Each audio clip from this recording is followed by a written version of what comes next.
kasus analisis asuransi penerbangan dengan judul Analisis Tahapan dan Tantangan dalam Proses Pengajuan dan Penyelesaian Klaim Asuransi Penerbangan. Perkenalkan, nama saya Eki Yuda Setiawan, NIT 23092470, dan rekan saya. Perkenalkan, nama saya Robi Rizky Prayoga dengan NIT 23092446. Perkenalkan, nama saya Muhammad Adi Putra Abdulisa, NIT 23092388. Dan untuk kategorinya, Perkenalkan, nama saya Daru Chandra Kirana, NIT 23092636. Perkenalkan, nama saya Francisca Martina Mainanda dengan NIT 23092536. Perkenalkan, nama saya Aurelia Pilita Tahunan, NIT 23092370. oke baik, langsung saja kita akan mempresentasikan slide yang pertama. Oke baik, saya di sini akan mempresentasikan yang pertama, yaitu tahapan dalam proses pengajuan klaim asuransi penerbangan. Saya mengambil dua kutip dari OCBC dan salah satu jurnal, yaitu Julius R. Latumaraisa. Yang pertama kita akan membahas kutipan yang pertama, yaitu asuransi merupakan sebuah perjanjian antara dua pihak, di mana pihak tertanggung membayar sebuah premi kepada pihak penanggung dengan tujuan memperoleh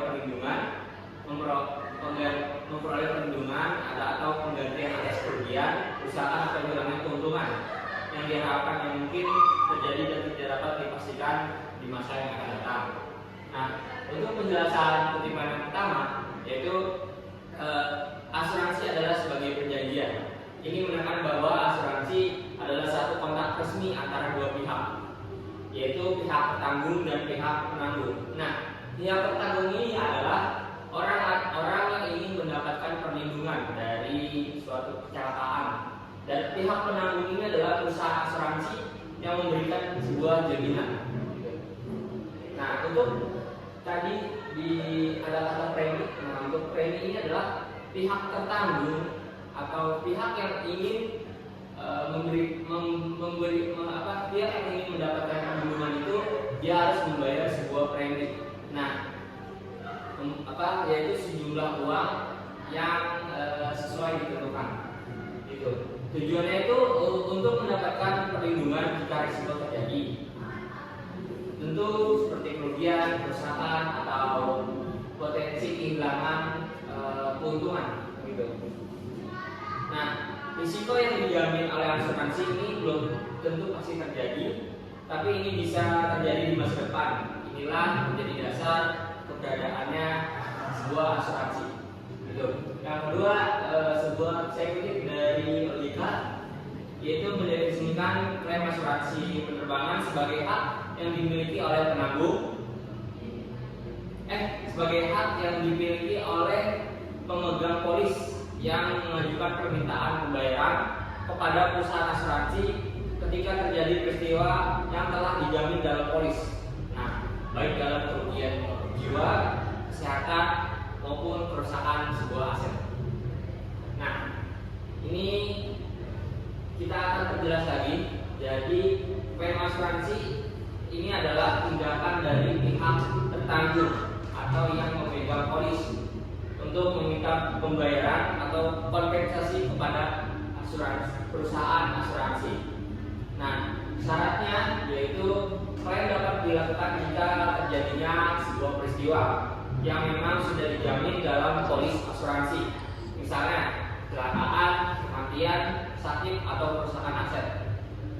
Hak pemegang polis, klaim merupakan hak, bukan hadiah atau bantuan, karena sudah ada perjanjian sebelumnya. Oke, selanjutnya Baik, untuk selanjutnya di sini saya akan menjelaskan tentang beberapa tahapan dalam proses pengajuan klaim asuransi. Di sini ada beberapa poin, sekitar 6 poin, di mana yang pertama ada melakukan pemberitahuan awal. Jadi pemberitahuan awal itu memberitahu perusahaan asuransi tentang terjadinya kecelakaan atau kerugian, dan laporan ini tuh harus segera setelah insiden atau kecelakaan tersebut terjadi. Biasanya ini dalam kurun waktu periode 7 hari, 14 hari, sampai dengan 30 hari setelah insiden atau kecelakaan tersebut terjadi. Langsung yang kedua ada mengisi formulir klaim. Di sini mengisi formulir klaim ini, yaitu di mana formulir tersebut tersebut harus diisi polis atau ahli waris sesuai dengan benar. Jadi di perjanjian misalkan si A, jadi pas klaim juga harus si A tersebut. Selanjutnya ada yang ketiga yaitu menyerahkan dokumen pendukung. Seperti beberapa langkah ini dokumen wajib yang dilampirkan. Di sini ada kalau untuk tiket penerbangan itu ditambahkan dengan paspor untuk penerbangan internasional dan fotokopi identitas seperti KTP dan SIM. Terus ada untuk korban luka mendapatkan perawatan medis, saat tetap atau sebagian hingga meninggal dunia, ini semuanya harus ada surat keterangan dari pihak rumah sakit atau dari pihak kesehatan yang menangani. Untuk keterangan segera luka atau cacat dan sebagian, ini di sini harus melampirkan juga laporan mengenai biaya pengobatan selama proses penyembuhan tersebut. Yang selanjutnya ada laporan klaim dari KNKT. Di sini Komisi Kecelakaan Nasional Transportasi. Di sini maskapai atau otoritas bandara itu harus mempunyai surat atau laporan dari KNKT terlebih dahulu. Apabila kemungkinan terburuk terjadi meninggal dunia, ini harus melampirkan surat keterangan meninggal dunia. Terus selanjutnya yang nomor 4 ada proses verifikasi dan investigasi. Proses ini jadi mencocokkan dokumen tersebut dan melakukan pengecekan atau olah TKP. Setelah itu ada poin nomor 5, penilaian dan persetujuan klaim.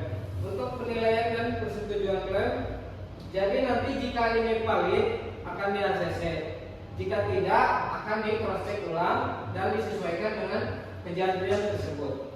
Dan selanjutnya yang terakhir ada pencairan dana klaim. Nah, ini untuk pencairan dikarenakan sangat sensitif akan dikirim atau diberikan kepada pemegang polis. Jadi kalau si korban atau si polisnya masih ada, masih hidup, kalau misalkan cacat atau luka berat, itu akan diberikan ke orang yang bersangkutan. Tetapi kalau misalkan si pemegang polisnya sudah meninggal dunia, itu nanti akan diberikan kepada pihak ahli waris yang sudah dicantumkan pada saat perjanjian. Selanjutnya saya akan menjelaskan tentang kendala dan tantangan dalam proses pengajuan dan penyelesaian klaim asuransi penerbangan. Proses pengajuan dan penyelesaian klaim seringkali menghadapi berbagai kendala dan tantangan. Tantangan ini dapat bersumber dari faktor internal, dari pihak maskapai, kebutuhan polis asuransi yang kompleks, hingga komunikasi antar pihak-pihak yang terlibat. Berikut beberapa tantangan dan kendala. Yang pertama adalah kurangnya pemahaman nasabah terhadap polis yang dapat menyebabkan kesalahan dalam pengajuan klaim, seperti tidak memenuhi syarat atau melewati batas waktu yang ditentukan. Yang kedua adalah dokumen pendukung yang tidak lengkap atau tidak valid, misalnya seperti kwitansi pengobatan yang tidak asli atau surat keterangan medis yang tidak memenuhi standar yang ditetapkan oleh perusahaan asuransi. Yang ketiga adalah polis asuransi yang tidak aktif atau lapse. Klaim dapat ditolak jika polis asuransi tidak aktif, misalnya karena premi tidak dibayar tepat waktu. Selanjutnya adalah proses verifikasi dan investigasi yang mengacu ketidaksesuaian antara polis dan peraturan perundang-undangan, kurangnya edukasi dan sosialisasi dari perusahaan asuransi, dan yang terakhir adalah kendala teknis dan operasional. Oke, baik, di sini saya akan menjelaskan dari peran komunikasi. Menurut BFMI, komunikasi berasal dari kata Latin yang berarti communicatio, yang berarti pergaulan, peran serta, dan kerjasama yang menunjukkan pentingnya kesamaan makna dan pertukaran informasi. Komunikasi yang jelas dan tepat waktu dapat mencegah kesalahpahaman dan mempercepat penyelesaian klaim. Jadi komunikasi ini sangat penting dalam asuransi penerbangan dan teman-teman ya. Soalnya ketika kita tidak adanya komunikasi akan terjadinya miskomunikasi dan menyebabkan kebingungan. Oke, selanjutnya di sini ada peran dokumentasi. Menurut Mulyanta Sinaga, dokumentasi adalah kegiatan mencatat dan menyimpan informasi yang berkaitan dengan pekerjaan atau aktivitas tertentu. yang bertujuan untuk memberikan bukti dan referensi serta memudahkan koordinasi dan komunikasi antara berbagai pihak yang terlibat dalam konteks klaim asuransi. Dokumentasi yang lengkap dan akurat akan sangat penting untuk mendukung validitas klaim yang diajukan. Oke, baik. Selanjutnya saya memberikan presentasi saya tadi. Di sini ada proyek kerjasama menurut Hansen dan Rusdiati. Manajemen klaim yang efektif memerlukan koordinasi yang baik antara semua pihak yang terlibat untuk memastikan proses klaim berjalan lancar dan efisien. Kerjasama yang baik dapat mempercepat proses verifikasi dan penyelesaian klaim. Selanjutnya ini adalah mekanisme pengajuan klaim asuransi penerbangan oleh pihak maskapai. Yang pertama itu adalah pelaporan insiden ke perusahaan asuransi. Yang kedua, pengumpulan dan verifikasi dokumen. Yang ketiga adalah pengajuan klaim ke perusahaan asuransi. Yang keempat, koordinasi dengan pihak terkait. Yang kelima adalah penyelesaian dan pembayaran. Baik, untuk tahap yang terakhir adalah proses penyelesaian klaim asuransi penerbangan hingga pencairan kompensasi. Di sini ada 5 tahapan. Yang pertama ada pemberitahuan klaim, yaitu menginformasikan kejadian kepada pihak asuransi. Yang kedua adalah pengumpulan dan penyerahan dokumen pendukung, yaitu menyerahkan dokumen pendukung klaim. Yang ketiga ada investigasi dan verifikasi klaim, yaitu pihak asuransi memverifikasikan klaim kepada penanggung jawabnya. Nah, yang keempat ada evaluasi dan keputusan klaim, yaitu penentuan klaim disetujui atau ditolak oleh pihak tersebut. Dan yang terakhir adalah pencairan kompensasi, di mana pembayaran ganti rugi itu diberikan jika klaim disetujui. Oke, baik.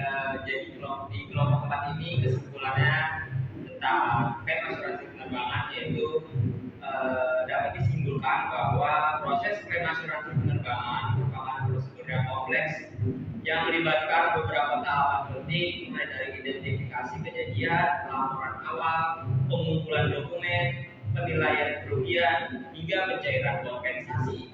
Maskapai penerbangan harus memahami alur dan ketentuan polis yang baik agar proses klaim dapat berjalan lancar. Terdapat berbagai tantangan yang sering muncul, yaitu kurangnya pemahaman prosedur, ketidaksesuaian dokumen, hingga komunikasi yang tidak efektif. Maka untuk bekerja sama yang baik antara kedua pihak sangat menentukan keberhasilan klaim. Terima kasih, kami dari kelompok 4 mengucapkan Wassalamualaikum wassalamualaikum warahmatullahi wabarakatuh.